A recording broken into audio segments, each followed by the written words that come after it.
So we are to begin. Okay. All right. Well, good evening, everyone from Slovakia. I suppose it's good afternoon in Washington, D.C.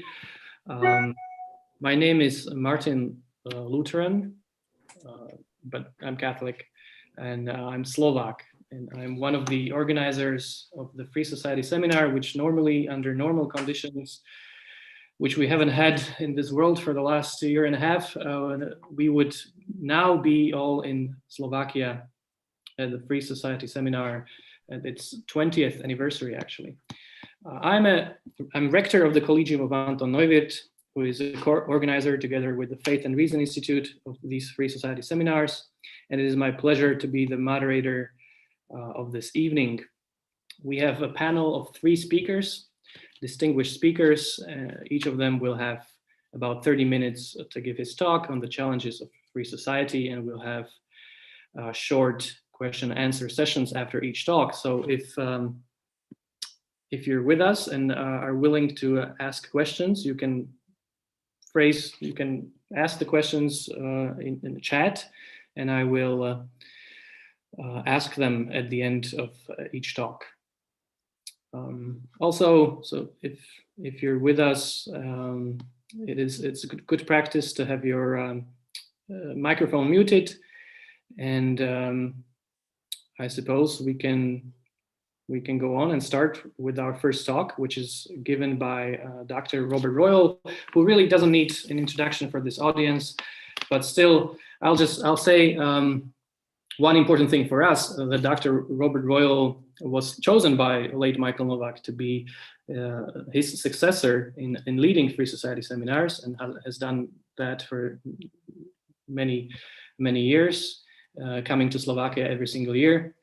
He's also, of course, an editor-in-chief of the Catholic Thing, a president of the Faith and Reason Institute, an author of many books, and a graduate of the Catholic University of America.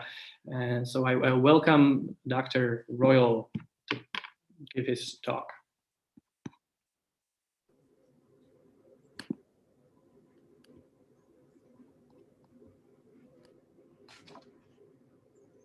Thank you, Martin. Martin was present at the creation. He actually was at the as I understand it, at the very first Free Society Seminar in Slovakia back near the year 2000, when Michael Novak first created it and wanted to make it into something quite special, because there are other programs. There are programs in Poland and some other places, but Michael liked Slovakia partly because he was Slovak American. I'm half Slovak American myself, but also because Slovakia is a particular country. It's a small country in Europe, but it's one that has a very interesting Central European tradition, very close to Austria, and is not ashamed of religion in the public square, 2 things that were important for a lot of us in making the effort to make this seminar go. And I started very early in the 2000s too, and then, as Martin just said, inherited this program.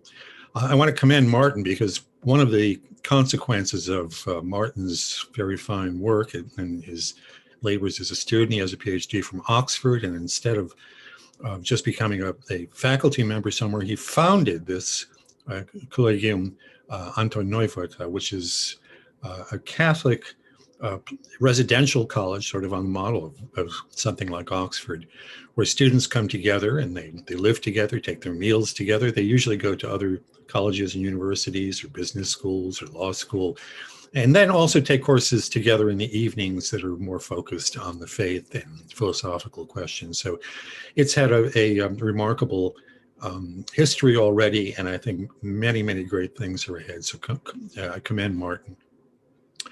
What I want to do in my talk is to give you a little bit of the history of this seminar, not because that history is so important as such, because this is a program where we bring students to Central Europe for a week to 10 days every summer.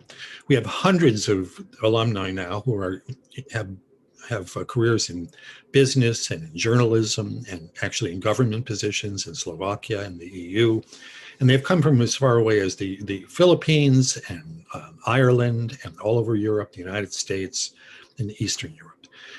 But I think that what would be important for a lot of people to hear about is the way that the seminar developed, I think, reflects something about the crises of the free society that we're experiencing now here in the United States, in Europe, and then also in several other places as well.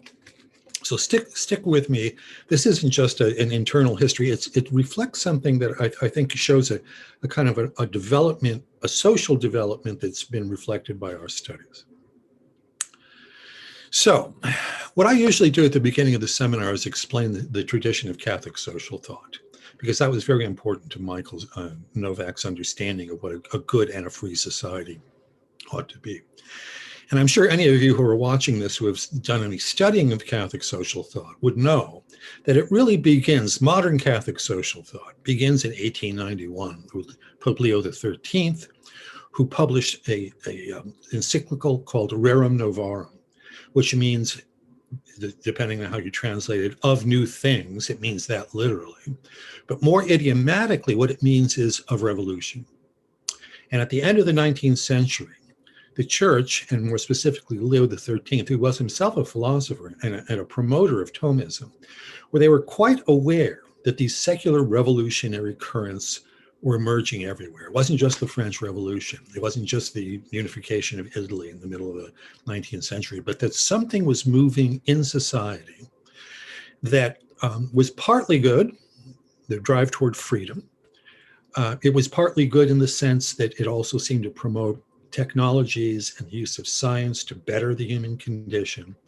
But what he was worried about was, more importantly, what Michael Novak called the moral cultural system of society. Now, Michael, in his famous book, The Spirit of Democratic Capitalism, laid out what he thought were the three pillars of a democratic society based in Christian social philosophy. And one was, of course, a free economic system. Now, free does not mean unregulated. In his understanding, free meant that the state, and of course, during the 20th century, lots of states tried to take over economies. They're doing it again through various means. But those states that did, those communist regimes, and some of them still exist, I think with the exception of China, and maybe you could also say Vietnam, made a mess of things. Instead of raising up the worker, they impoverished and exploited workers, much more so than capitalism. Capitalism, as Michael used to point out, not only did not follow that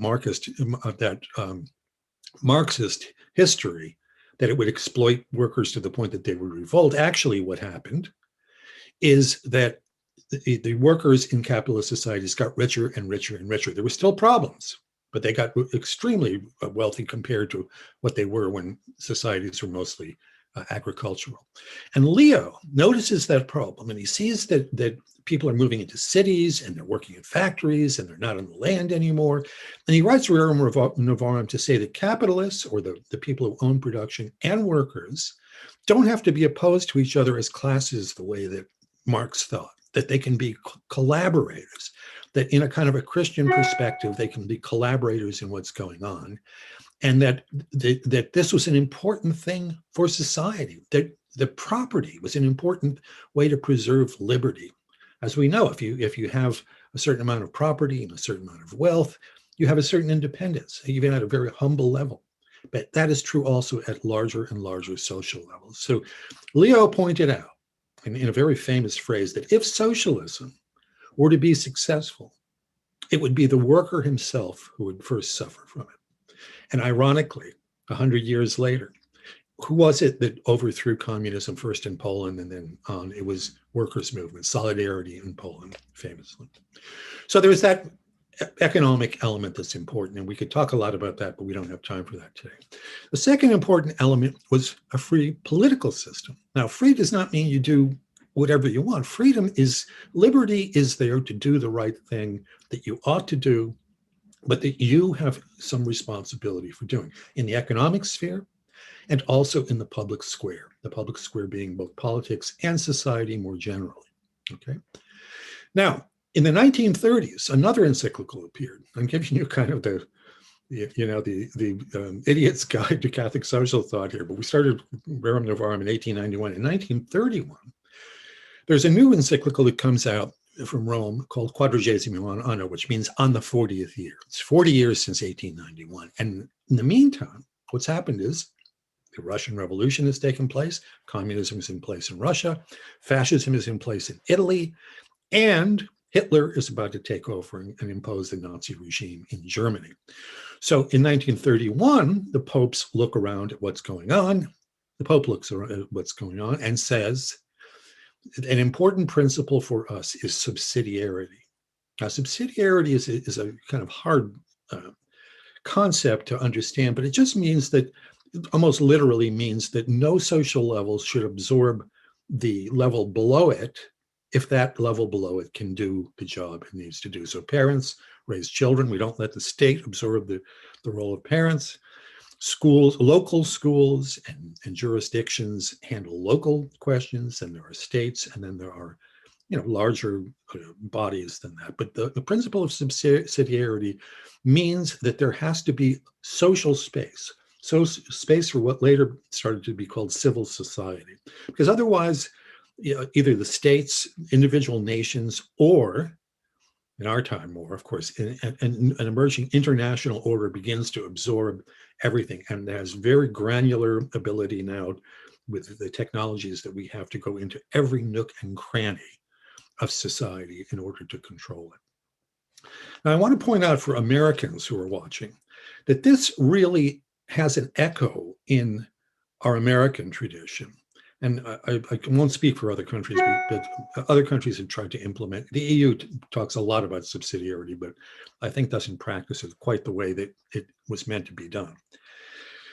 In the Federalist 51, the Federalists are the series of newspaper articles that the founding fathers wrote in order to convince people that a federal constitution would not be a threat to their liberties. Up till then, they were used to local and state governments. Now there would be a national government. There's a famous passage in Federalist 51, which we're not sure who wrote. It was either Hamilton or Madison, probably Madison. And it's similar to Quadragesimo Anno's idea of subsidiarity in this sense. And I'm going to just read a short passage here. This is the famous "If Men Were Angels" passage. This is the way you can remember it.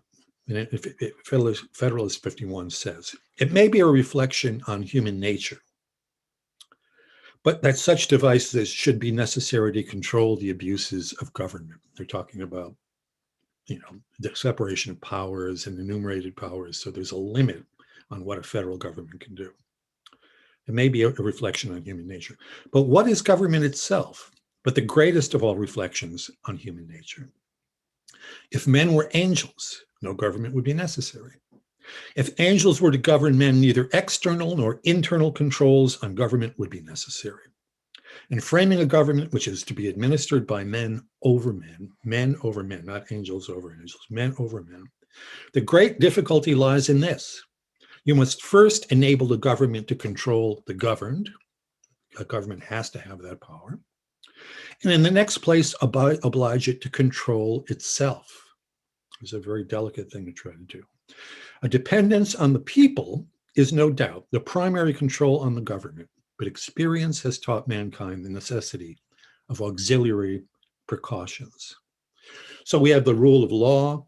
We have deliberately built in even to our federal structures that there's going to be space left for these other lower down subsidiary levels to operate. Now, and in America too, this has been largely swept away. The example I like to point to is that I could get in my car and drive a half hour from here, and there's a building called the Department of Education in downtown Washington, a huge building, which has a budget probably, it's hard to even say because of the way it's structured, but probably $200 billion. Our federal constitution gives the government no role in education, and yet taxes are collected and are spent and are administered by bureaucrats in Washington to I would say even interfere in the way that education is being carried out, and these days in a very ideological way as well. So we've talked about free economy, free society in its way, and particularly the free society depends on what Novak called in his third large category, the moral cultural system, okay? Because as you heard in that passage I just quoted from Federalist 51 at the very end, where Madison says, a dependence on the people is no doubt the primary control, that even the separation of powers will not work if the people are not virtuous. So in this moral cultural realm, we have another encyclical, which came out exactly 100 years after Leo's initial Rerum Novarum in 1891. In 1991, John Paul II the Great, now Saint John Paul II, issued his encyclical Centesimus Annus, which literally means the 100th year. And now communism has fallen. The various states of Eastern Europe and Central Europe, which were part of the Iron Curtain countries, the Warsaw Pact, are now trying to come forward. And of course, it's not even 10 years after this that our Free Society seminar is founded by Michael Novak.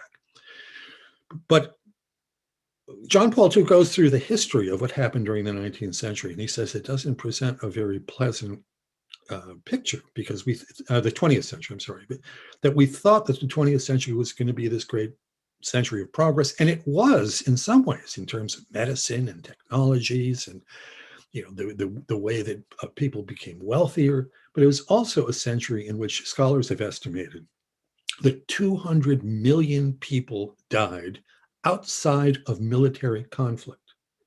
So in spite of the counts in World War I and World War II, various other wars, 200 million people died through violence in the 20th century.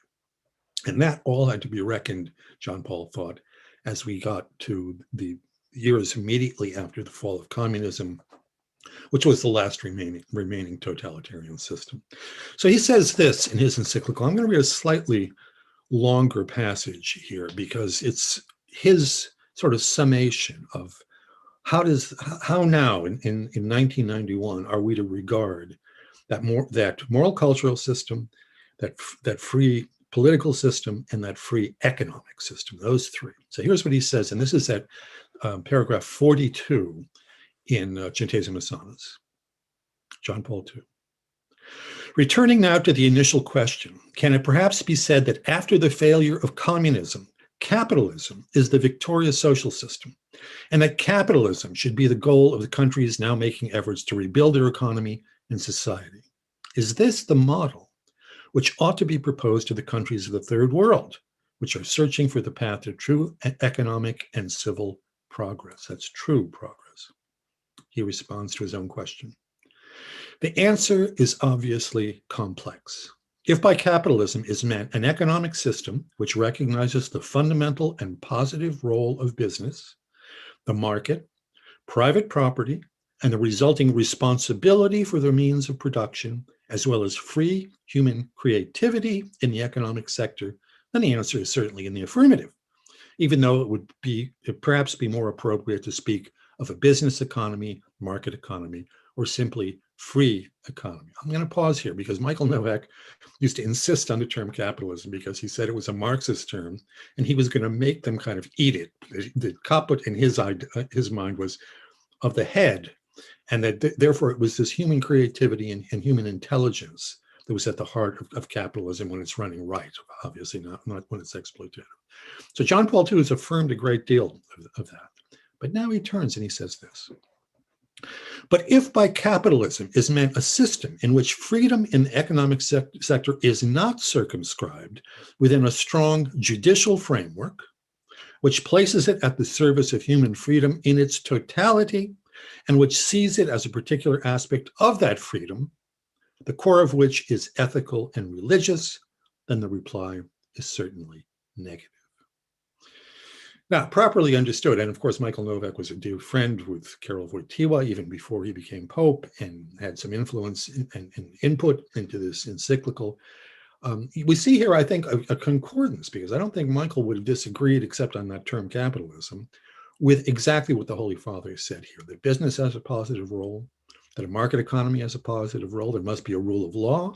It must respect the totality of human freedom and not just try to make economic freedom the be-all and end-all, because then we would be materialists just like the communists. That those have to come together, and that they depend upon a moral society and a properly constituted political order. Now, in this, I'm going to compare this again to an American. I mean, those of you who are not Americans, please forgive me for doing this, but I can only speak for myself as an American. I've got a lot of experience in Europe, but I viscerally connect what John Paul II said there with our own tradition, that what's best in parts of our own tradition. And what I think of when I read that passage of John Paul II's is his putting his finger on the necessity for a virtuous people who operate a virtuous system, just like the Federalist was talking about. Many people have quoted it, but it's worth quoting again, that John Adams, our second president, wrote in 1798 to the Massachusetts militia a famous letter in which he says, and this is just one sentence, I won't go on with it, our Constitution was made only for a moral and religious people. It is wholly inadequate to the government of any other. Okay, that was 1798. And of course, the fact that he wrote this means that he understood already that there were certain threats to that system. Now, I've done all this to give you not only a sense of what our Free Society seminar started on, but also just to give you a sense of how different the moment is that we are in right now. I think that all those things still are essential to a properly operating social order. The difficulty is, and the difference is, and we began to change our program, and you'll hear from some of our other core faculty in a moment. We began to change the program because we weren't in that post-communist moment any longer, where the major threat was the restriction of economic freedom and political liberties. The real threat that now has emerged, I would say, is in this moral cultural area, because the three things by which people used to identify themselves were family, nation, and religion. And look, you could criticize each of those three identifying marks, but at their best, these are really the natural ways to identify who you are. You're born into a family, you live in a certain country, you worship certain gods, or maybe you don't, but at least that's your religious understanding. The problem with identifying with those, with anything other than those, is you begin to identify with ideological constructs. And I don't think it's too strong to say that those three, family, nation, and religion, have been replaced by race, class, and gender. Now, many people have talked about this as cultural Marxism, and in many ways, indeed, it is. It looks at things only in terms of power relations. In America right now, we're horribly engaged in this use of race to understand everything. It's an absurdity that we have this critical race theory that assumes that people with the color skin that I have are automatically oppressors and perpetrate racism, when in fact there are questions of inequality, not racism, not equity, not making all races equal in outcomes, that instead need to be taken into account. We've taken the color of our skin and we've made this into an ideological shibboleth that trumps rule of law. The justice system in the United States has come under criticism because, after all, there are more Black people who are incarcerated than whites. They commit more crimes than whites do, but somehow that doesn't seem to matter to most people. It also has replaced the family, and we see the pushing of this ideological transgenderism and other sexual oddities that the Holy Father, Pope Francis, has called an ideological colonization. Very strong way of putting it. And finally, our nation is something that is an embarrassment to a lot of people, that it's just racist and classist and excludes people because it wants to have borders. So you see the way in which the moral cultural system in our elites has changed, and really makes it impossible, at least for the moment, to do anything about those other forms of freedom that I was talking about. We're even denying biological categories now, like male and female. So anyway, that's a brief summary of what it was in the past and what it has been recently. But let me just point toward the future very quickly, because my time is coming to an end. How do we respond to this particular moment? I don't know what Michael Novak would say if he were alive today. I wish he were, because I'd like to get his counsel about what we should be doing. But when I think about this, one of the things that most comes to mind for me is how we got to this point, how this cultural Marxism, if we want to use that as a shorthand, has come to dominate in our free societies, in Europe, as well as here in the United States. And I think that the way to to understand this is to look at a particular figure in the history of Marxism. And oddly, it's an Italian. It's Antonio Gramsci is his name. Gramsci was put in jail by Mussolini. He lived in jail for many years under the fascist regime. He wrote very important notebooks for Italian communism and died shortly after he was released, actually, from prison from natural causes and also the rigors of having been in prison. But Gramsci came up with a very important concept. He said that you can't overthrow the oppressive regime by going directly at it. What you have to do is engage in what he called a cultura capillare, a capillary culture, so that like the veins and arteries in your body, this Marxist culture would go out into society, and therefore it would be everywhere, and it would be absolutely impossible to oppose it. I don't know that that has entirely happened now, because we have a pushback here in the United States, and as I understand it, also in Europe right now. But here's an interesting thing, and I'll leave you with this thought. Where did Gramsci get that idea from? He looked back in history and he said, you know who did this in the past? It was the Jesuits in the Counter-Reformation. Now, imagine a communist looking back and seeing that the Jesuits knew what they were doing. The Protestant Reformation broke out. It divided Europe. It began to move more and more into different places. And the Jesuits, St. Ignatius of Loyola, who founded the Jesuits, realized the Catholics needed to respond. And they created this tremendous system of education and evangelization. And they were able to push back Protestantism in a variety of ways and instill through a very vibrant education, re-education program, a very vibrant moral cultural movement. They were able to instill something in Europe that preserved the Catholic lands from Protestant encroachments. Now, I don't mean to insult Protestants by saying that, but you see that historically this has worked. It's what's needed right now. What Martin Lutheran and his people are doing in Slovakia, I think, is part of that process. Bill Saunders and Father Cross are both educators here in the United States. We at the Faith and Reason Institute and the Catholic thing are doing what we can to push back culturally. And ultimately, we know that there is someone who has already conquered the world. And so we place our trust in that. We try to remain faithful to our traditions. And I think particularly our tradition of Catholic social thought is modern Catholic social thought as it comes to us from Leo XIII on, with some of the specifics I've talked about, subsidiarity, solidarity, etc. These are our way forward if we, you, me, and all of us who hear this, make that effort of education and evangelization. So thanks. I hope I'm within my time, and if there are some questions, Martin, I'll be happy to answer them. Yes, you are. Thank you very much. That was a wonderful introduction to Catholic social thought and to the Free Society Seminar. I especially liked that you mentioned a re-education program. Perhaps I'll start with one short question. So what should be some of the features of this re-education program? This is going to sound trivial, but we need to teach people how to read and write and think. You know this because you do this with your resident students. But one of the things that makes it almost impossible in the public square to make arguments these days is that people don't think the truth exists. There's your truth, there's my truth, because truth is not out there. But obviously, there are truths that are indisputable. I mean, racism is wrong is an obvious truth. And if you don't believe that, if you think that that's just my opinion, well, you can think that, but it's just wrong.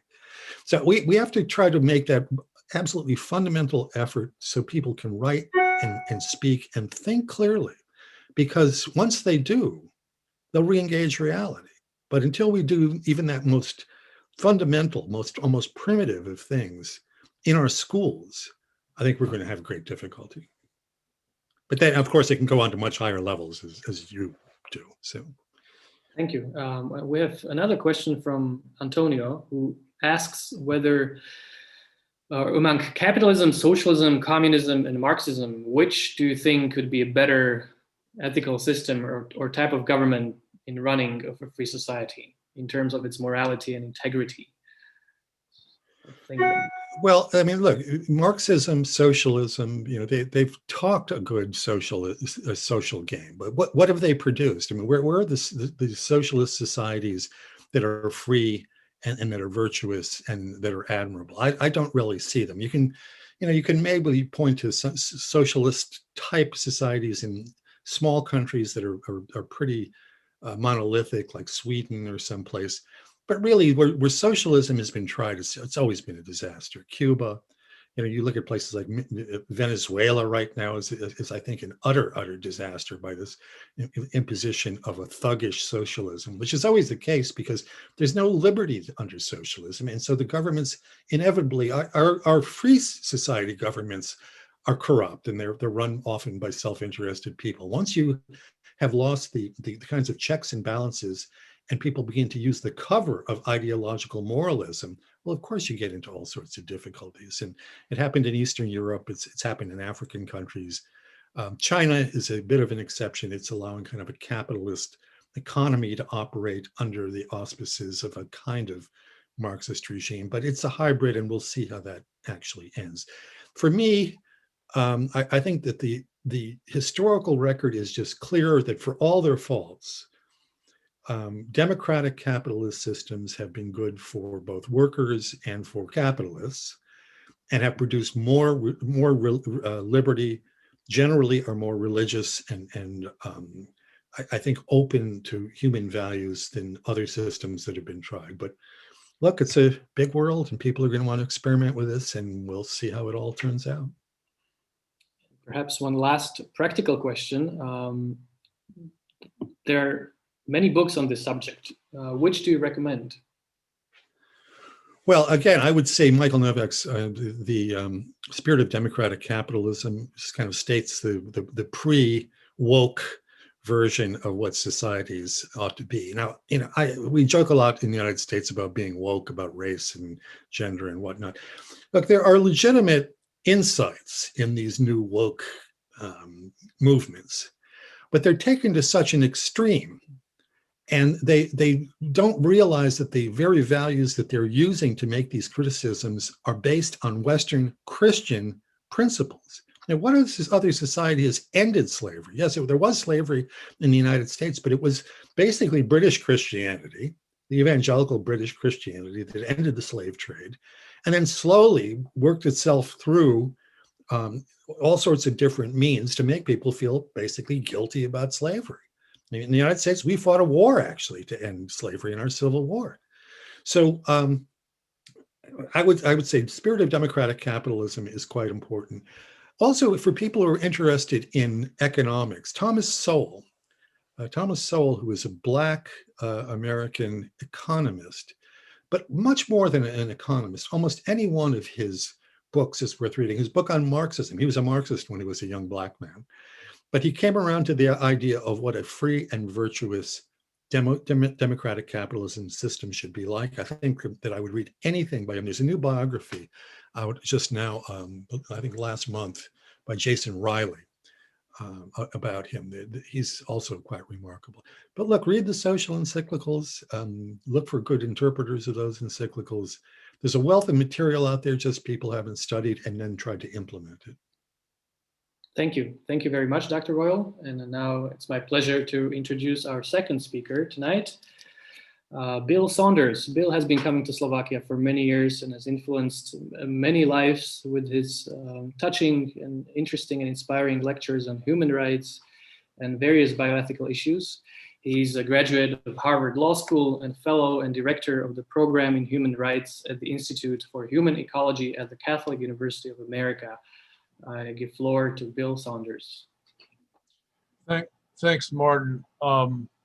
So it is good for me to be with you on this seminar, because I have been coming to Slovakia for I think about 15 years, and it's a wonderful place, and many wonderful people. I've always felt that the real hope for Europe was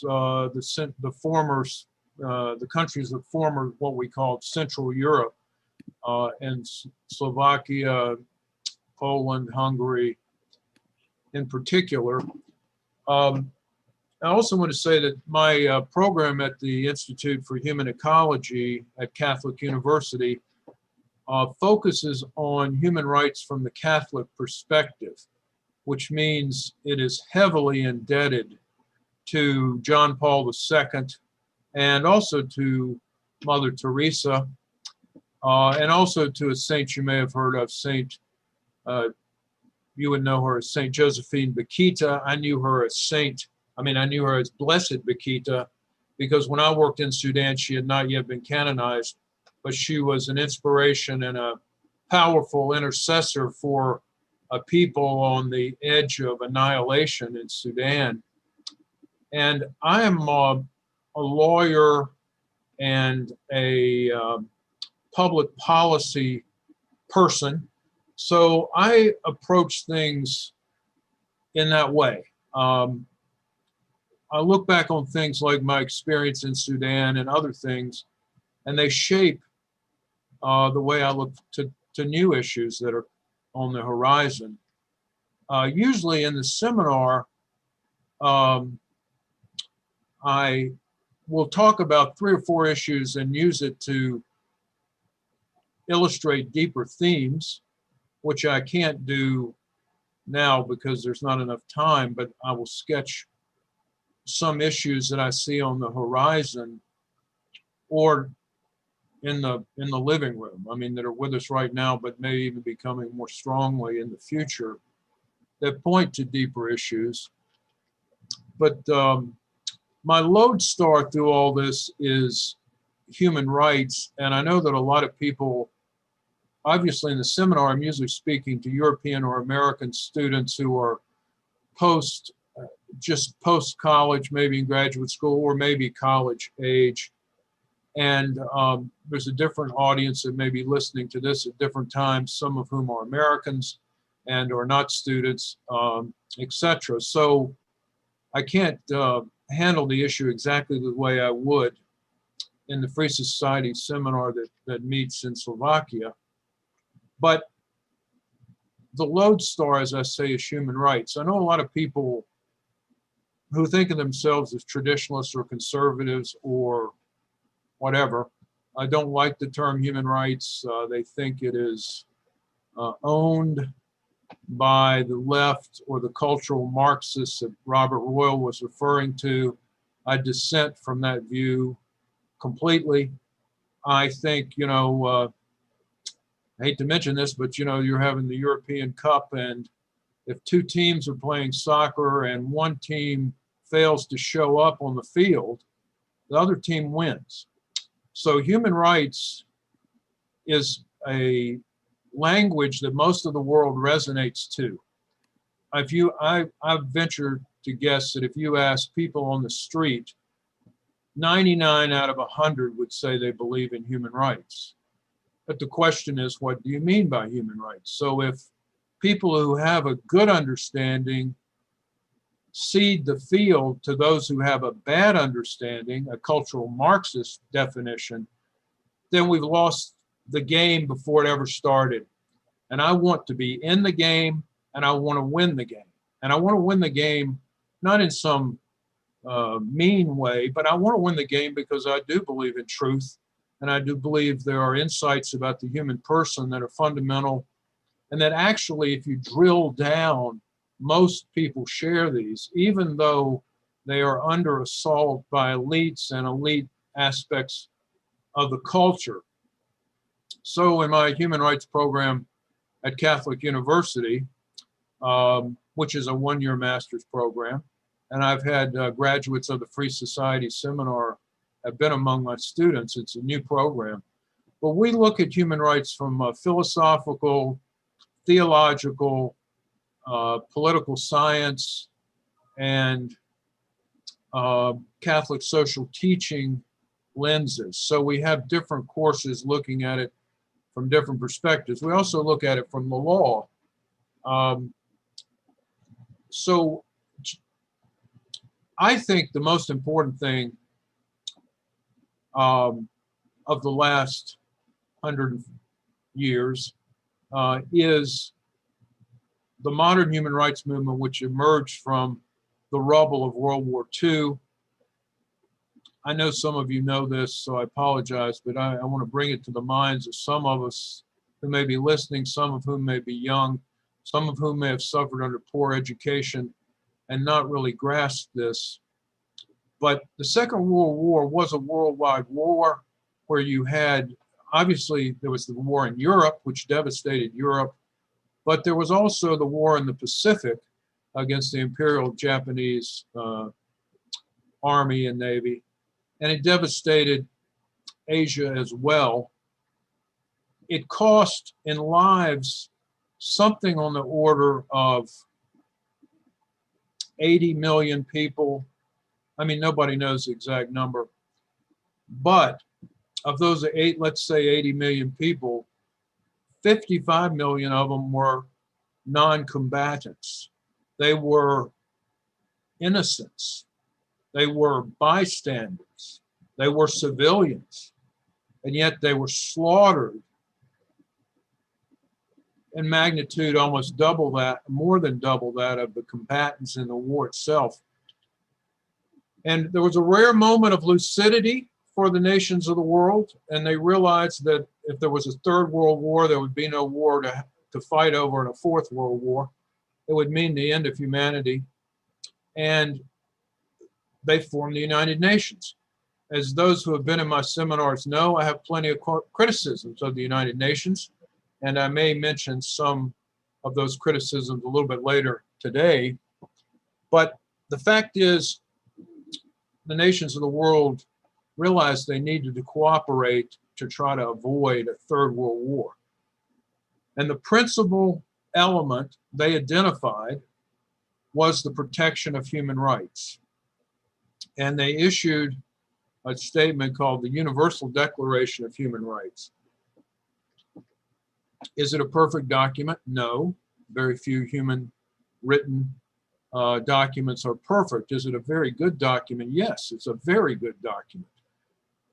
Now, it is also in some sense a kind of merger of two traditions on rights, a European approach and an American approach. If you go to the website of First Things, there's something called on the 50th anniversary, and I and Richard Newhouse and many other people, Robert George, Marianne Glendon, we issued this statement that said, you know, a lot of these rights are more aspirational rights that we should try to achieve, but are somewhat dependent on the resources of the society and of the political structure of the society. But still, even so, the world identified, and it was adopted, there were 8 nations that abstained, but no nation voted against it by the United Nations. And when John Paul II became Pope in 1978, I guess, his first encyclical in 1979, talked about the Universal Declaration and of the human rights movement. And he did, as he always did, and as he inspired us all by his doing so, he embraced it and Catholicized it with a spirit of openness and trust in the Holy Spirit. So as he would say, the Catholic Church does not impose, it proposes. It makes a proposal for people of goodwill to consider, to think about. And he saw the Universal Declaration as a great starting point. But what everybody notices if you read it is some people would say it's like a catalog. It's not a mere catalog. And Marianne Glendon has shown how it's much more an integrated document than it first appears, but it seems to be a list of rights. And it does not provide an underlying philosophical or theological explanation of these rights. Why is that? Because the nations of the world didn't agree on the underlying reasons, but they reached a consensus on what these rights should be. So John Paul II propose to the world that the Catholic understanding of the human person and of the common good would supply the depth to these rights that would make them even more coherent and help us to think about rights. I mean, one thing that plagues our culture, and by our culture, I mean Western culture, but I suppose it's worldwide culture, is the talk of rights and a kind of really very lazy discussion of rights, where it's merely a substitute or a synonym for whatever the person speaking wants. And it can be from the most absurdly mundane thing to the most grandiose things. And it's simply asserted, it's simply an assertion. If I want this, I have a right to it. So my desires become rights.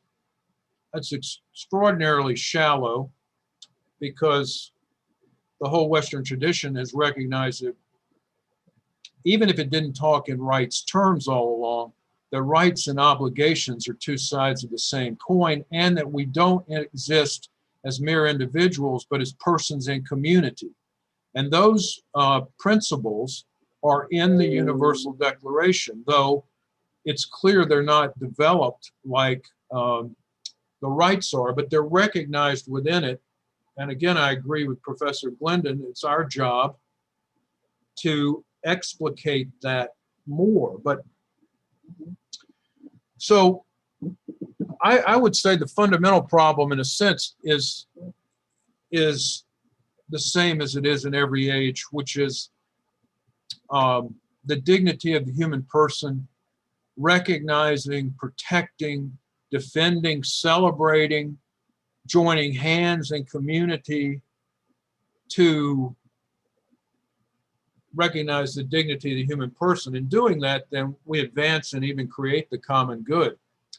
So I want to mention some more specific things that I see as threats to this, what I would call Catholic social thoughts, ideas on human rights. And I want to mention before I forget, the Institute for Human Ecology at Catholic University, the reason it exists is to bring the riches of Catholic social thought forward on all kinds of issues. So that's why this program I have on human rights is part of the Institute. But I want to mention some issues. One, I think, is the role within democracy of, the appropriate role within democracy of what are the three traditional branches of government: the executive, the legislative, and the judicial, but particularly the judicial. As long as, and you can see, those of you who see me, I'm not a 20-year-old man. I've been involved in these issues for a long time. And as long as I've been involved in them, an issue has been the judicial role. Is it a protector of minority rights and a follower and imposer of the law? Or is it an instrument of elite preferences? And too often in our day and age, it has become the latter. When it becomes the latter and steps beyond its role in a democratic constitutional order, it imperils the very rule of law. And the rule of law is fundamental to any constitutional democracy. Even more so, it's without the rule of law, you can't begin to get near the common good. Because what the rule of law says is that persons are equal before the law. Each person. That's what the rule of law is. It doesn't matter whether I'm rich or I'm poor, or my parents are from some country or some other country, or what school I went to, or my race or my gender, or any of that stuff. What matters is there are the law, and it is applied equally to me as to you. But if the judges become instruments of the imposition of elite preferences on disputed social issues, abortion is one, but you can think of many, many others, then they've completely distorted the constitutional system. And of course, that judgment depends on what the Constitution says. So I'm assuming a constitution, much like the American, in which the role of the judiciary is to apply the law. There's nothing in the American Constitution that says the federal judiciary shall decide what society should look like based on its own insights. That's not its job. Now, along with this judicial, the kind of threat from judicial overstep, and I would just mention that actually there's a book I just edited called Unborn Human Life and Fundamental Rights, and it ends with a chapter by the legal philosopher John Finnis.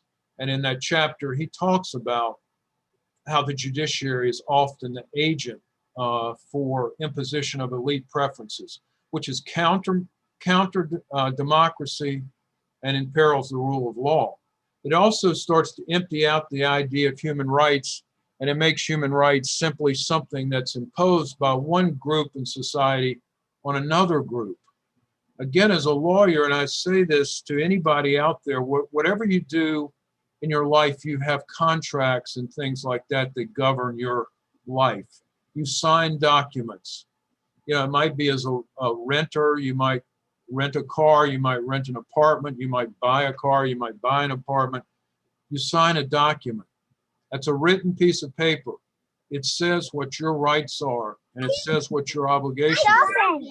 And failure to follow those results in the other party to the contract having enforceable rights against you. They can go to court and sue you. And contrariwise, if they don't fulfill their obligations, you can go to court and sue them. So written documents have meaning, and it's not up to anyone, much less any branch of government, to change those words to fit what they think they should be. So there's a great danger, which is that human rights become simply another instrument for elite imposition of its values in a democratic order which is supposed to be based on the dignity and equality of each human being. I suggest to you, Americans and non-Americans, to read the report of the Commission on Unalienable Rights, which Marianne Glendon chaired. It issued its report about a year ago, and it looked at the human rights tradition both from the Universal Declaration and under the American constitutional order. And it's very illuminating of how there are ways to recognize rights without just opening it up to being the equivalent of somebody's desires or personal preferences. Now, one of the key foundations of any just society and of the common good is religious liberty. John Paul II called religious liberty the first freedom.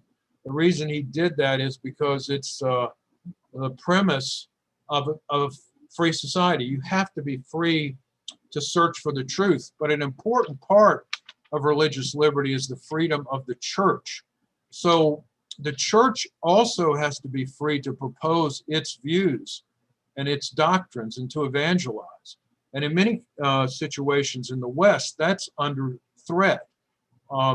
As Professor Royal said, in the early days of the American Republic, the first presidents of the United States realized you cannot have a functioning democracy unless citizens are virtuous, and that requires them to be formed in virtue by religion.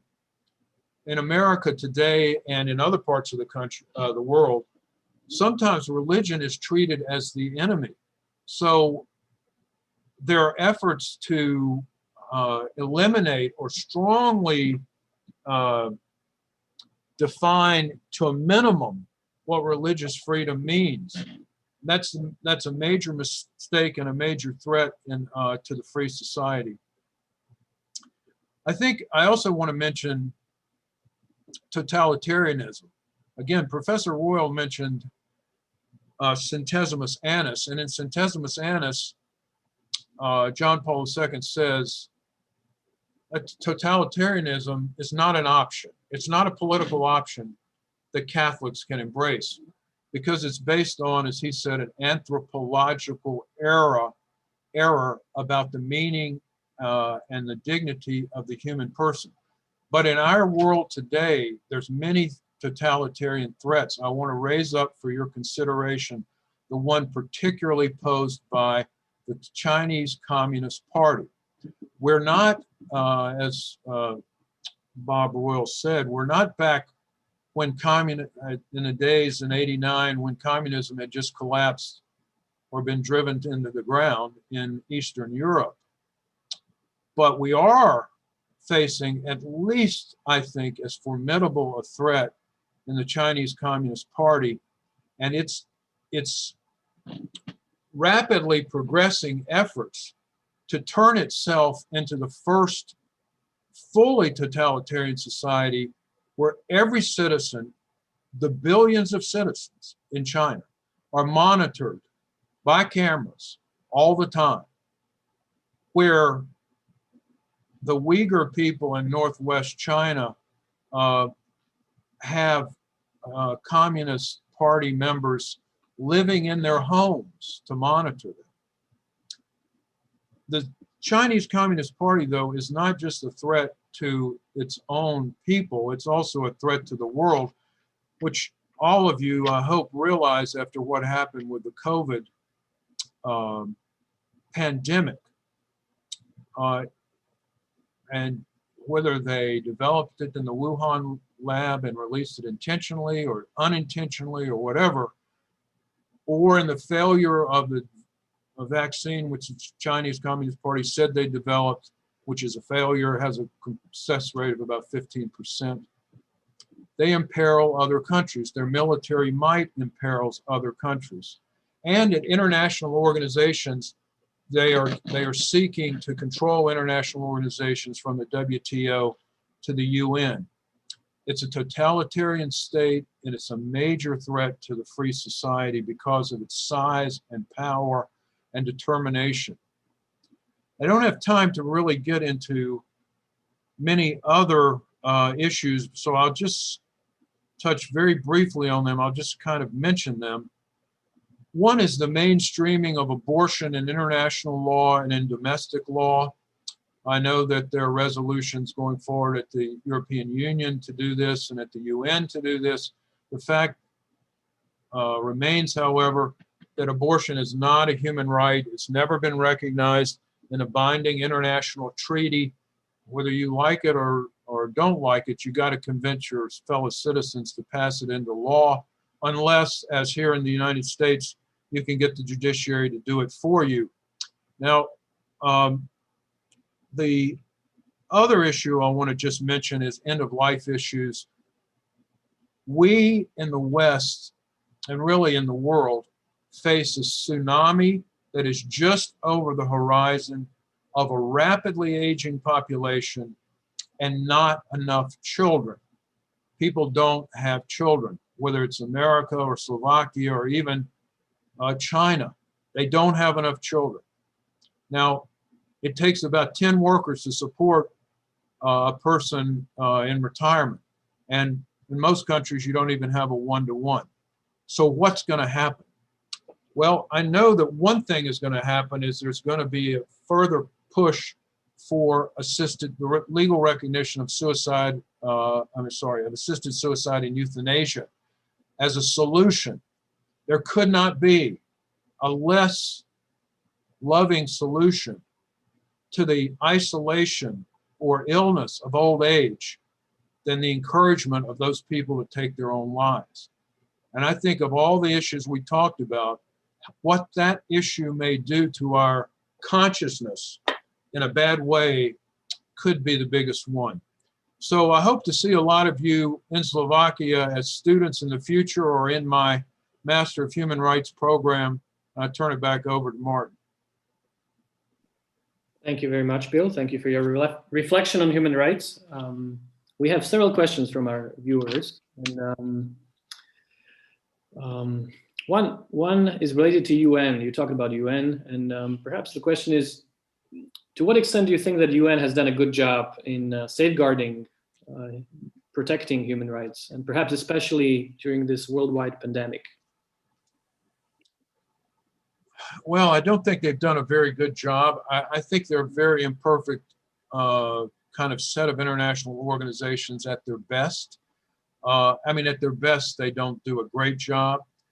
But I mean, part of it has been the question of capture of the World Health Organization by the CCP.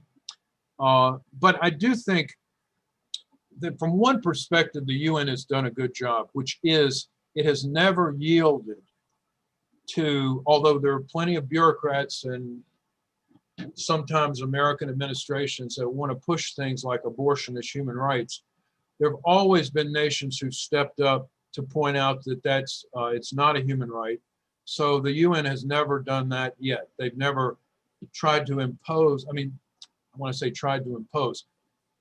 They recognize the realities of international law, and whether people want it to be abortion to be a right or not, it's not been recognized.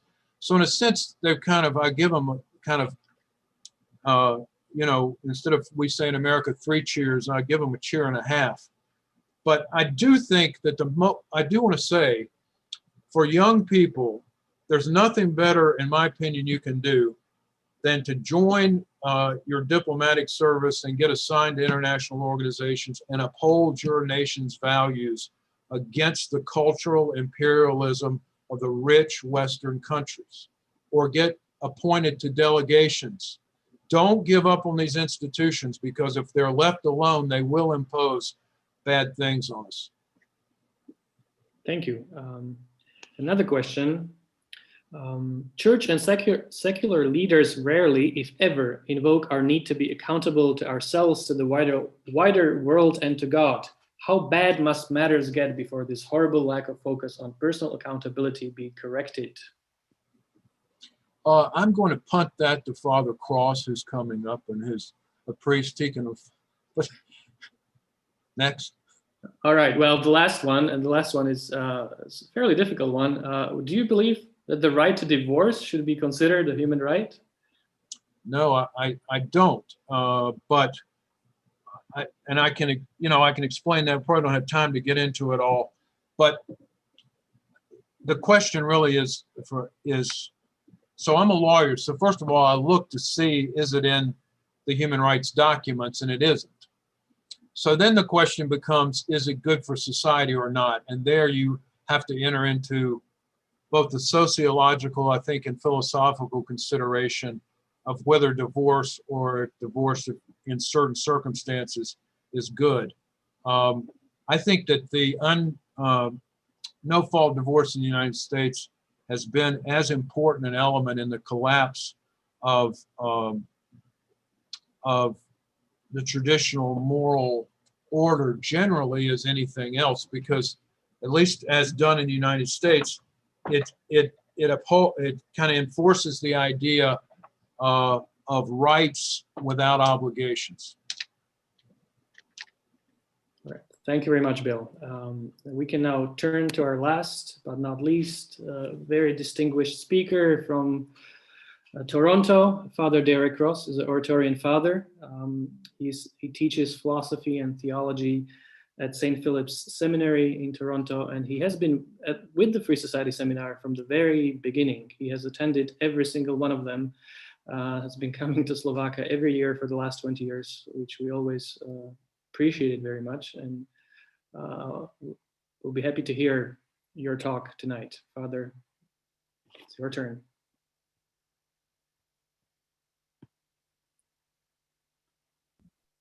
Thank you, Martin. It's good at least to see the walls of Slovakian houses, if nothing more this year. More than 20 years ago, when I was first ordained, Michael Novak asked me to speak at the Free Society Seminar's parent program, the Centesimus Annus Seminar in Krakow, Poland. You will handle the moral cultural sphere of the Free Society, he said. So I led a series of sessions on Daniel Bell's book, The Cultural Contradictions of Capitalism, first published in 1976 and republished in 1996 with a new afterword by the author. a book which lent itself easily to the conversation Michael Novak and Irving Kristol were having about democratic capitalism. To simplify, but not so as to mislead, Michael Novak regarded the social order as composed of three distinct spheres: the economic sphere, the political sphere, and the moral cultural sphere, a trichotomy he found suggested in the Second Vatican Council's document, Gaudium et Spes. In the heady days after the fall of the Berlin Wall, Mr. Novak suggested the problem of the economic sphere had found its solution in capitalism. The political problem had been resolved by democracy.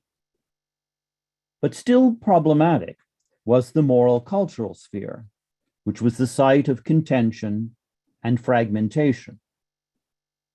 Someone half facetiously suggested that Horatio Alger, whose novels portrayed poor orphan boys climbing the economic ladder by dint of hard work to become captains of industry, might be a candidate for the American Homer. But of course, Michael Novak, who was a theologian in the school of Bernard Lonergan and a collaborator of St. John Paul II's Centesimus Annus project, was also concerned with religious influence on a society somewhat at loggerheads with itself. For today's session, the first ever online initiative of the Free Society Seminar, Dr. Royal has asked us to keep in mind the theme, Current Challenges to the Free Society. In the ferment of the immediate post-communist era, none of us could have anticipated the turn of worldly events that have led us to the present extraordinary moment. So we could not ask for a more lively topic than the investigation of current challenges. But thinking how to do this, how to find solutions to the challenges that face us, I was invaded by the formula, the same, only more. What all of us, including Michael Novak, regarded as a serious challenge to the Free Society has proved to be deeper and more divisive than we had ever imagined.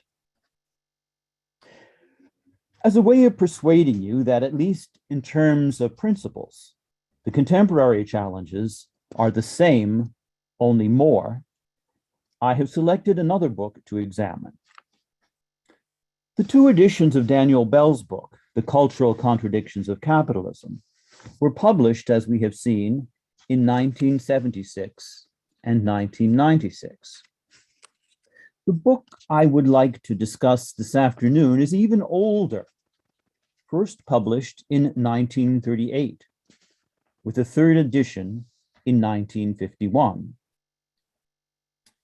The author was a prominent contributor to the English Catholic Revival, E.I. Watkin.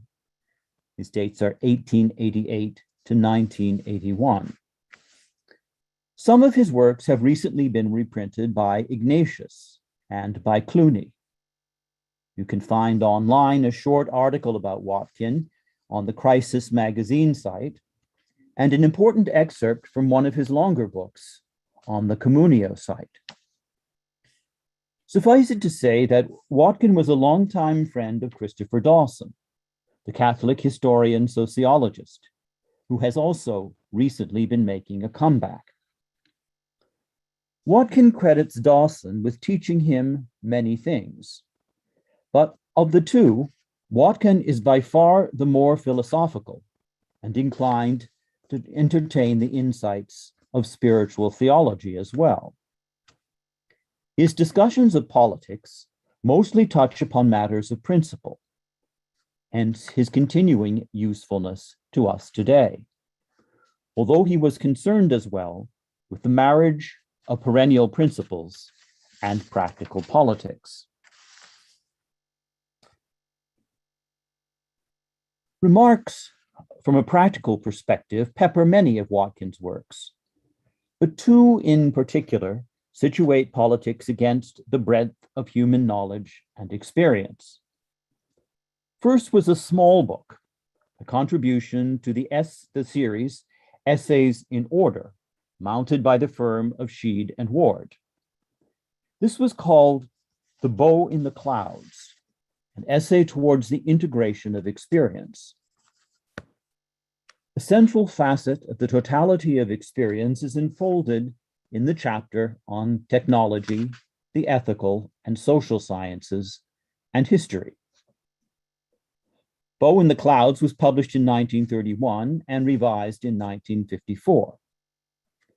In the meantime, Watkin revisited some of the material from Bow in the Clouds using a more philosophical lens, which is obvious from the title of his second large book, A Philosophy of Form. In particular, I would call attention to the chapter Contemplation, the Source of Freedom and Unity, as well as Contemplation and Sociology. I could also mention Watkin's book, The Catholic Center, written in 1939 and later published in an abridged paperback edition, which omits most of the political material and so would be less useful for our purposes. Aside from the perennial principles that inform Watkin's political philosophy, his work retains an interest for us today because he first limbs his arguments with a living awareness of the challenges fascism and communism posed to liberal modernity. Again and again, he sets these three fundamental political positions in counterpoise to one another, as we have begun to do again today, not so much because of any constituted menace originating in a communist or fascist state, although Bill Saunders is surely right that this may be beginning to happen in China, but because of the accelerating collapse of the liberal consensus. Rather than turning to the left or to the right, to what Leo Strauss has called the second and the third waves of modernity, communism and fascism, Watkins, in a way reminiscent of Strauss, sought to reinstate a classical understanding of politics, which yet remained critically open to the attractive aspects of liberalism and the intractable hold of technology upon modern life.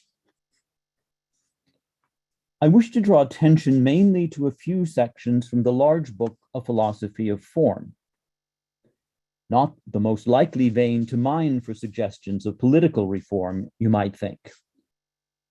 But by form in general, Watkins does not mean a purely empty category of logic or a gesture without content. In ancient and medieval philosophy, form was a universal key to being or reality. Famously, Aristotle claimed to differ in crucial respects from Plato in his understanding of form.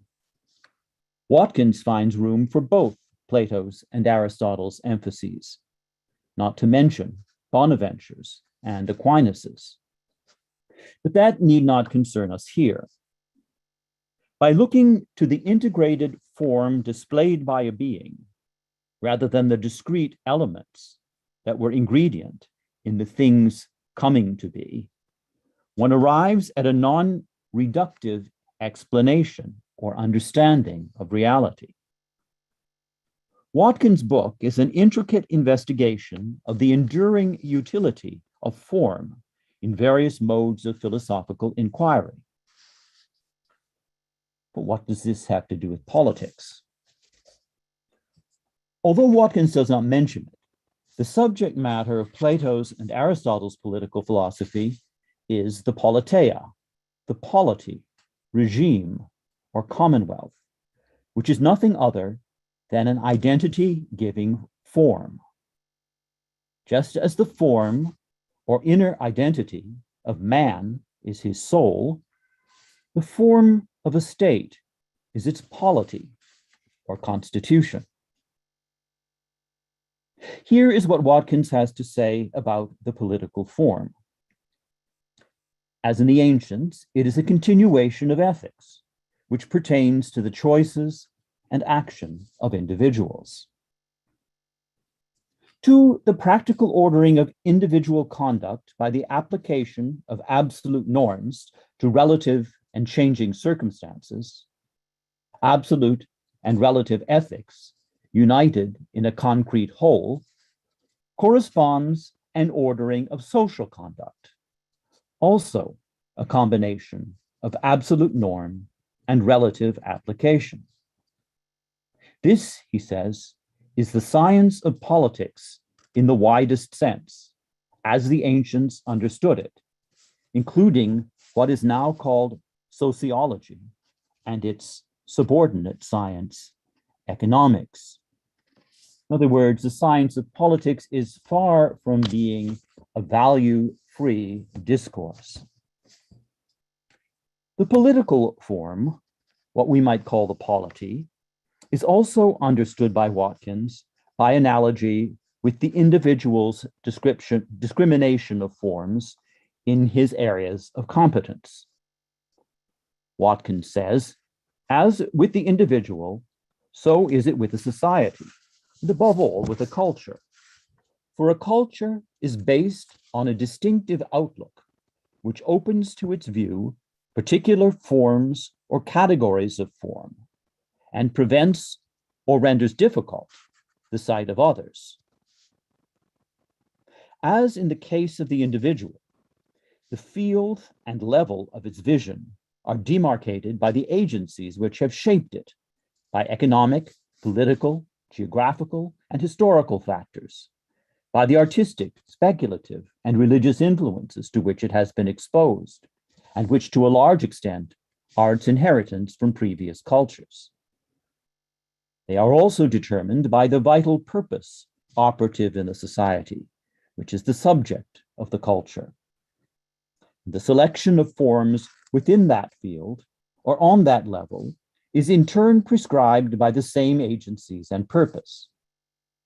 But the forms actually seen are objective realities, determined only by themselves. A culture may be as blind as an individual. The things I see are there for me to see. The fact that I don't see them very well is a matter of my subjectivity, but my seeing of something genuine is there. And so a culture is directed towards the seeing of a real value, not something subjectively produced by it. I had a professor who at receptions used to like to push the scope of reason with the question, can you prove that Homer was necessarily blind and Socrates was necessarily ugly? On reading the words I just quoted from Watkin about the blindness of cultures, I first had an inkling of how one might develop a discourse on Homer's blindness. For as the founder of Greek culture, did he not in some way share its various blindnesses that would be passed down through its history? Even if, as the founder, Homer necessarily transcended the limits of his foundation, was that not also in the direction of another sort of blindness, induced by his proximity to the first causes and principles of being, which cannot be transposed into the confines of rational comprehension altogether? At any rate, the blindnesses that Watkins ascribes to the liberal order have been noticed by many others. They would be considered more or less serious shortcomings, depending on what one does see. Before examining them, however, piety builds us hold on to the clear judgments incorporating Watkins' ultimate allegiances. In other words, don't be afraid that he is just another squishy liberal. The liberal belief, the modern liberal belief, in the freedom and self-determination of rational man is fundamentally Catholic, he says, though too often the fact has not been recognized, either by liberals or Catholics. That is, although Watkins will identify the weaknesses of liberalism that lead it into fascist and communist temptations, he regards as a permanent moral acquisition belief in the freedom and self-determination of rational man. There is a suggestion already that liberalism is blind to the Catholic provenance of these values. There's also a hint that Catholics have not always found themselves able to champion these values.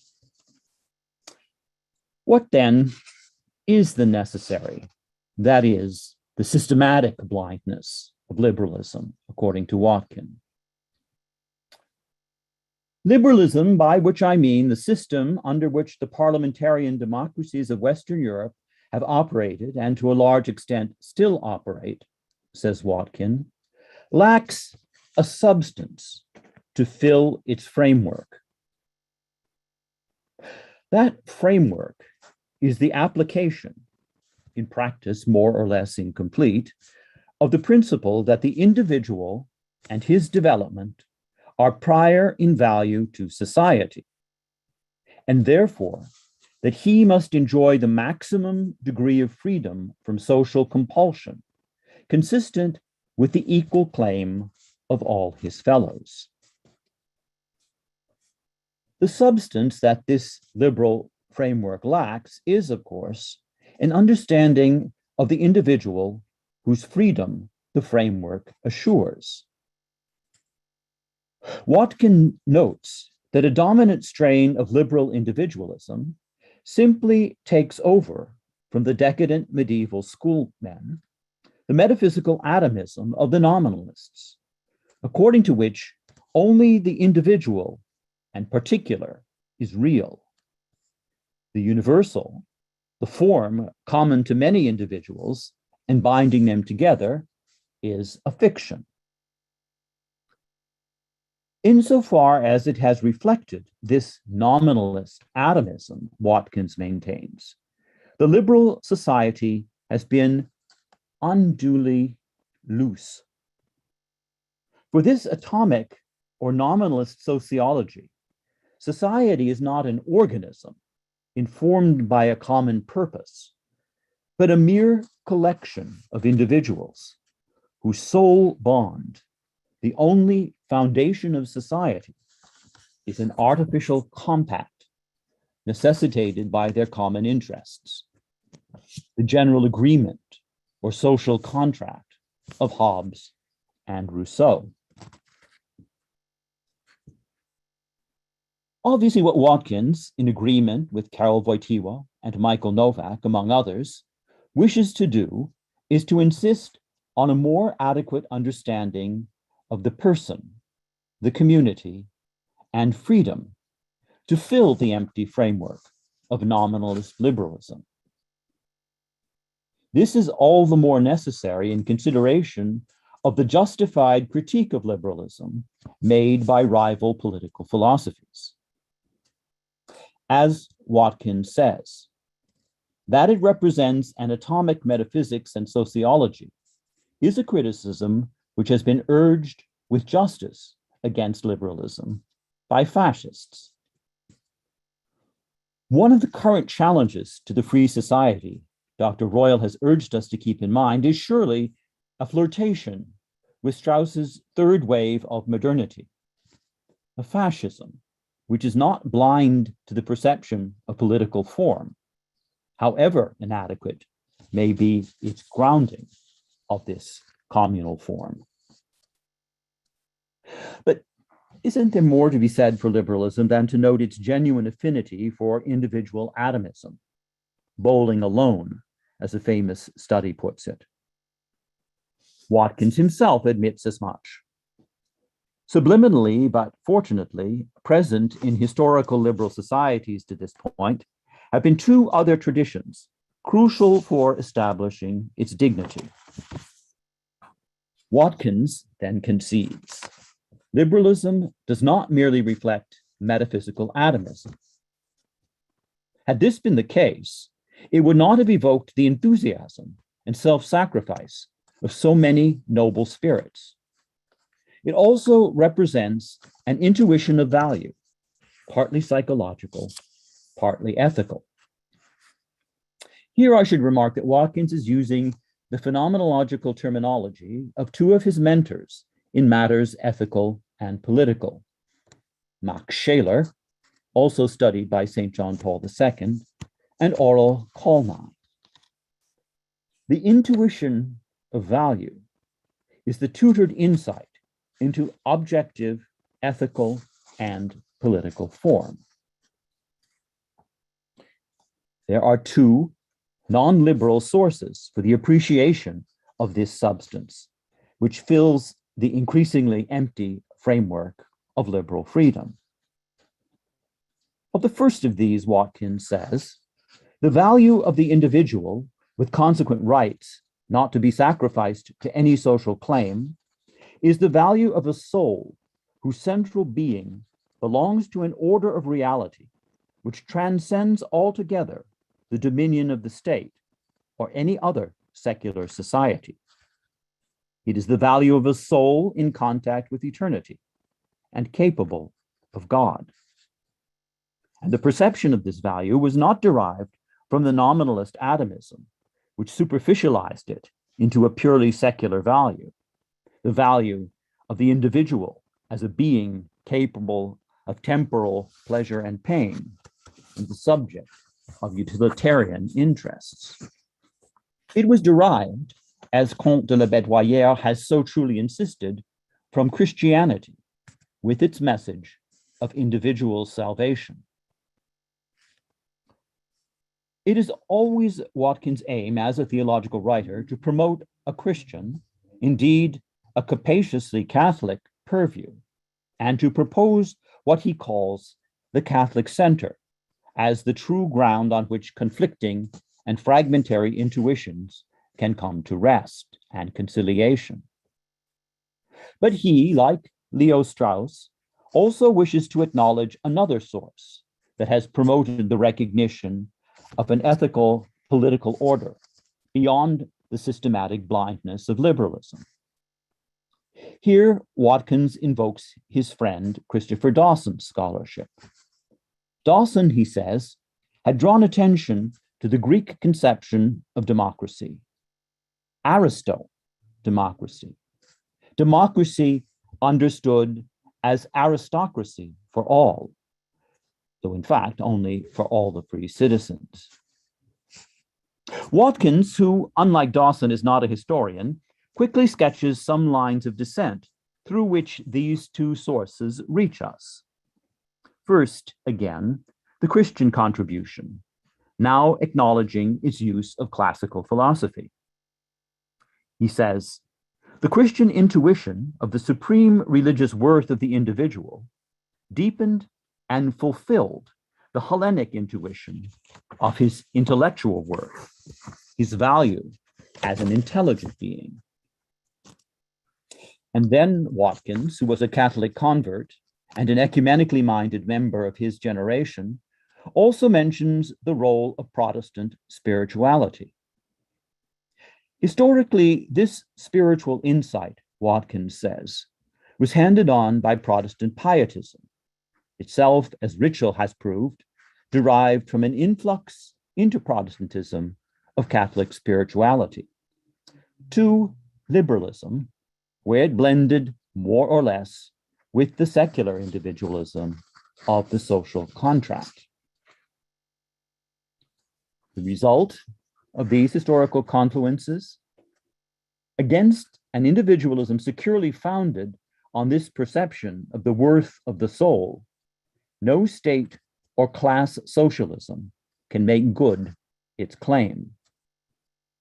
By state socialism, of course, Watkins means fascism or Nazism. By class socialism, Watkins means communism.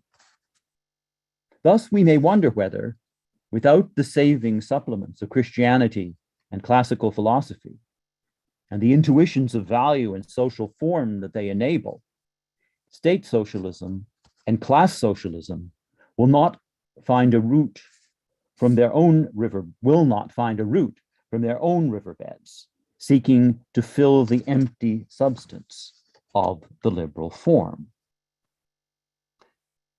But of course, the presentation so far has been overly schematic and leaves much thought work still to be done.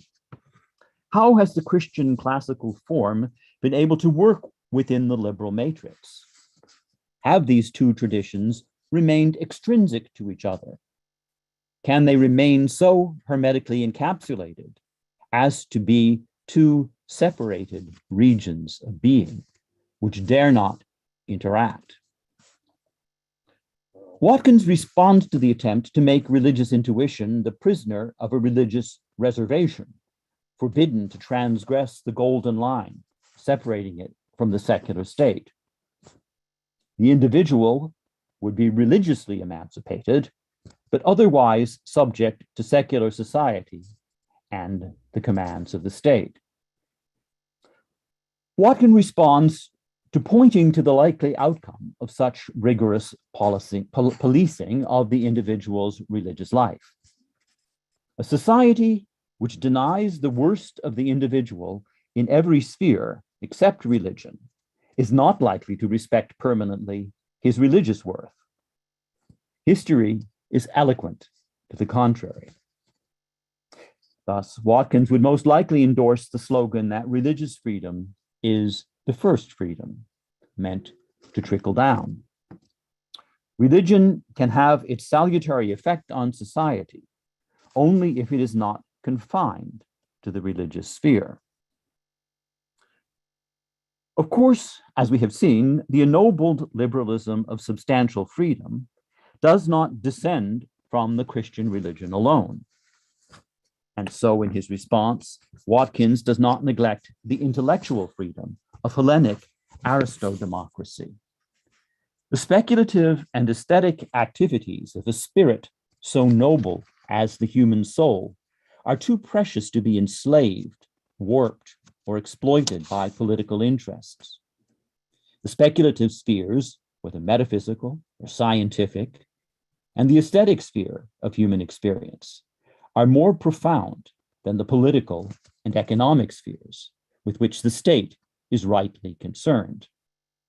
For in the former, the speculative and aesthetic spheres, man contemplates forms of a higher order and therefore more valuable than the forms of these lower levels of experience, namely political and economic. To subordinate these higher activities to the state is therefore to pervert the intrinsic order of values, the order of contemplation. Like Leo Strauss, Watkins teaches that we can arrive at a rational order of values, if nothing else, in terms of the natural law. For Watkins, what distinguishes religion and the higher levels of human experience from politics is the use of force. An innate freedom of spirit is the joint element of revealed religion and the liberal studies of the Aristodemocrat. Watkins maintains on the higher levels of human experience, not the religious alone, but the metaphysical, the scientific, and the aesthetic, force has no place. Therefore, the state, since it is based on force, has no jurisdiction in these spheres. And even in the domain where it may rightly control action, it has no right to interfere with opinions, invested as they are with the native freedom of spirit. Thus, we can see a religio-philosophical inheritance at work when liberalism stresses the freedom of the individual. Watkins sums it up with this question: what purpose has a state except to make it possible for its members to attain their fulfillment?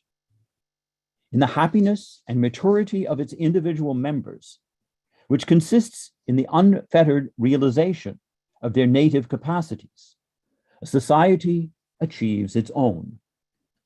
To this extent, the liberal society, to the extent that the liberal society is founded on the contemplation of truth, liberalism's permanent contribution to liberal thought, to human thought and order is ensured.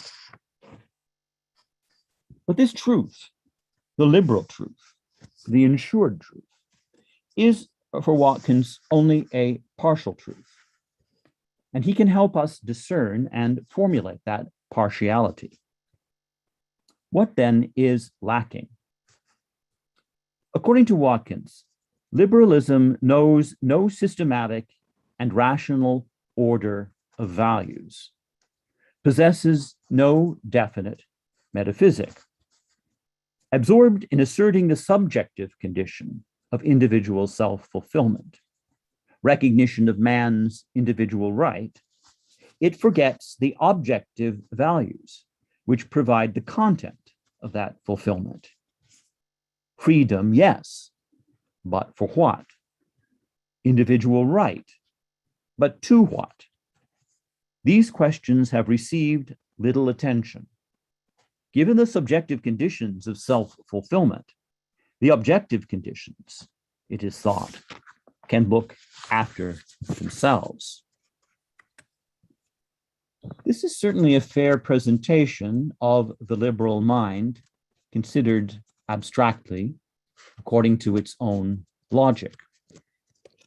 And given the subjectivism which is our birthright, it is difficult to imagine that it might be trumped by any more comprehensive position.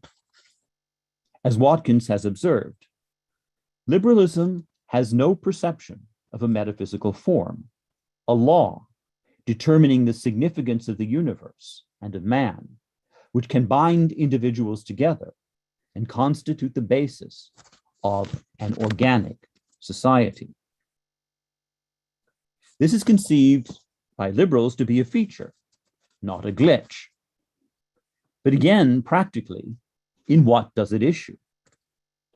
Watkins observes, economics, whose value is real but instrumental, if not, as by communism, declared to be man's supreme activity, was in practice elevated to that position and given precedence over moral, social, artistic, and even, lip service apart, religious values. The first part of Watkins' prescription for our times, then, is the seemingly difficult task of reintegrating the objective conditions of freedom in human life, restoring the missing objective complement to subjective liberalism. Watkins proposes a kind of proto-phenomenology, much as Karol Wojtyła did at the Catholic University of Lublin, and various Central European philosophers did during the communist era. There is an historical reason for liberalism's stance, one whose diagnosis shows that Watkins is not simply a European reactionary, even if he has demonstrated conservative affinities. Because the social form of the older European societies had involved undue restriction of individual right, the fact that society is an organism, and as such, must possess an organic social form, has been forgotten. Because liberalism has lost sight of this fact, it has produced an inner chaos and void in which the practical tasks of social construction and the maintenance of social cohesion have been, for the most part, abandoned to economic interests, utilizing the discoveries of applied science and cooperating more or less harmoniously with patriotic herd instinct. The sole check on these, a check by no means negligible, he says, but insufficient, has been a humanitarianism more of sentiment than reason, and moreover the product, if often indirect and remote, of religious belief. That is to say, Watkins continues, the sole ideal factor operative on a large scale in the liberal society has derived from a contemplation, which was in the last analysis a contemplation of religious truth. And its disorder and emptiness have been due to that lack of the contemplation, which would have seen and shown values and their order, the forms according to which human society must be constructed and which it must embody. Father, I'm sorry, we're running out of time. Yes, I have one page left. Could you make it shorter? Yeah. You may be surprised by the insistence on contemplation in Watkins' analysis. The reason I would urge you to seek out and ponder his writings is so that you can consider this unusual prescription of his for our ills. Contemplation is ultimately the prescription he offers us. He delights to wring the changes on everything from the contemplation of ethical values to artistic form to mystical religion. You will discover from the philosophy of form that contemplation is not a voluntarist subjectivism, but an ingredient in all major modes of human experience. And more time given to contemplation is what Watkins says would be needed to complete the subjective conditions of freedom with objective substance. It is for lack of such substance that we flail about so wildly, aimlessly riding the currents of each new crisis. This, then, is Watkins' political doctrine. The need for such a society as this, a free organism and organic freedom, is the lesson taught both by the semi-chaos of the liberal state and by the insufficient or perverted principles expressed more or less completely and tyrannically enforced by the fascist and communist state. Martin Buber, notes Dawson, adverting to the Jewish personalist philosopher, has expressed most pregnantly this ideal of organic freedom, of a society freely organized by a common insight. At the opposite pole from compulsion, Buber writes, there stands not freedom, the anarchic freedom of the older liberal order, but communion, the participation of free men in a common vision and purpose. Now it's over. Sorry. Thank you, Father. Thank you for introducing us to the thought of Mr. Watkin. We do have many questions, but we're running out of time. So I thought strategy. whether good idea perhaps now to invite Dr. Royal and Mr. Saunders and Father Derek to react to each other briefly, perhaps. Are there any thoughts, reactions you wanted to share? Well, my thought is this is why you should come to Slovakia for the whole week or 10 days, because it's impossible, I think.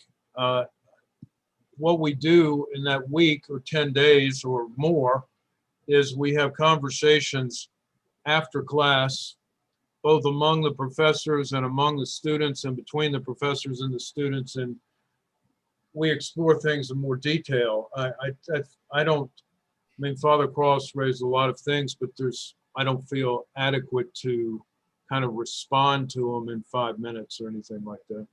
Perhaps I'll ask one question to all of you, which I thought of when listening to Father Derek and Watkins' criticism of liberalism. Is there a space for interaction, for discussion between liberalism and Catholic culture? Or are these two separate things that should go their own way? Is there a space for any kind of dialogue, interaction, anything? I mean, if I could just briefly, because that's what Dawson wants to say, that there are certain things that are non-negotiable from the liberal tradition that we want to hold on to, that they in fact derive from the Catholic culture originally. So there should be no problem about holding such a discussion. In fact, it's necessary. I would add, though, Martin, that's a very good question, that things have moved on This is kind of our theme, of course, this afternoon. Things have moved on so much from this previous moment of a bit of a disjuncture between the deeper Christian Catholic tradition and liberalism, that now it really does amount to hostility. Remember that just before he was elected Pope, that Joseph Ratzinger, then only a cardinal, talked about the dictatorship of relativism. Well, that's sort of the negative element here, that a certain type of liberalism wants to deny some of the substantial truth and the kind of depth of the human person that Father Cross was talking about. But it's moved on from there, in my judgment, others may have a different reaction to this, to the fact that there's not just a denial, which would permit conversation or a debate or something to take place, but a real hostility. The cancel culture did not come from nowhere. It recognizes that it can't win a rational argument. So it's simply going to dismiss other points of view on the basis of a kind of a bizarre version of some of these Christian values that Father was talking about. So you have this dignity of the human person, which means that no one can tell a human person that, hey, you're doing something wrong, or what you're doing is self-destructive. You can define not only your own truth, but you can even ignore your own biology and become male or female or non-binary, as we like to say. There's an article just came out in the United States today that there are 1 million self-described non-binary persons. So forget male and female, he created them. You put your finger right on the sore point, Martin, because unless both sides can accept that there can be rational discussion, or at least live and let live, I don't know how we can possibly live together. I think Christians will end up in the catacombs because the cultural forces are arrayed against the churches right now. But it's a battle that we have to fight, and we have to engage people wherever we are capable of engaging them and pointing out to them that the very values that they're using are Christian. It's not. There's no society outside of Western Christian society I know that professes the absolute dignity of every human being as made in the image and likeness of God. I don't know every culture in its details, but I'd be willing to at least assert that and have it challenged by somebody else. I would agree with all of that, except could you started out by talking about the force that cultural Marxism has now. And I mean, couldn't you say that what we call liberalism today is just by equivocation a form of liberalism? It's not liberalism at all. It is in fact communism under another face. Yeah, a friend of mine who taught for many years at the Sorbonne told me that there used to be a time when something like the dictatorship of relativism existed, but that there was this is about around the time we founded the seminar, that something substantive that was an alternative had emerged. It wasn't just kind of a spin-off of Western culture. There was a kind of already a opposition and an absolute denial that had arisen. And that's that cultural Marxism. When we use this term, Marxism means something that has been kind of attached. I think that all it means is that power relations define what's going on in society, truth and fairness and mutual respect and deference and live and let live. That all goes by the board because only power it matters at a certain point. Hey, Martin, I will say one thing. I mean, I have a slightly different emphasis from our other speakers, because I do still very much believe the conversations can happen. I think there are destructive totalitarian forces in the culture, but they're not, I mean, they may seem dominant. I don't think they are. I think the discourse, I think we have to hold to reason discourse and to the proclamation of truths offered in a reasonable way. And I think people can hear them. And I think part of that, and I know you all have known me for a long time, so you've heard me talk about human rights before, but I think you can avert to things like the experience of the Second World War. People have had experiences. People, whatever cant to quote a famous Catholic said recently, there may be in the culture, there is, people know that there are truths. There are a lot of people who deny it. It may not be, they may not say it to their next door neighbor or their friend or the person in the class, but they know it. And we have to keep proclaiming it and speaking it and insisting on reasoned discourse. And I think it's, the game is still afoot, as Sherlock Holmes would say, and I think truth can still win it. I feel like we should end on this optimistic note. How do the other thing? What do the other thing? Do you guys want to add something, or are we ready to wrap up? Now let's all go out there. Bill sounded the charge, and let's all go and do it. All right. Well, and one concrete thing we can all do is to apply for the next year's Free Society Seminar. That's right. Oh. And support Faith and Reason, the Catholic thing, and the Anton Neuwirth College in Bratislava. That's right. That's right. Thank you. Send your students to the master's program in human rights at Catholic University. Or to the Oratory of St. Philip Neri in Toronto, right, Father? Accepting Students vocation. are welcome, yes. All right. Well, thank you very much. Thank you to all our panelists. Thank you to the Faith and Reason Institute for putting this up and organizing this online event. Thank you to everyone who has joined us tonight. Well, the sun has set in Slovakia. I don't know if you can see it. It's still shining in DC. That's great. So thank you to everyone who will join and watch this later or at some other time. This is all from us for now, and have a good day, and may Free Society prosper. Amen.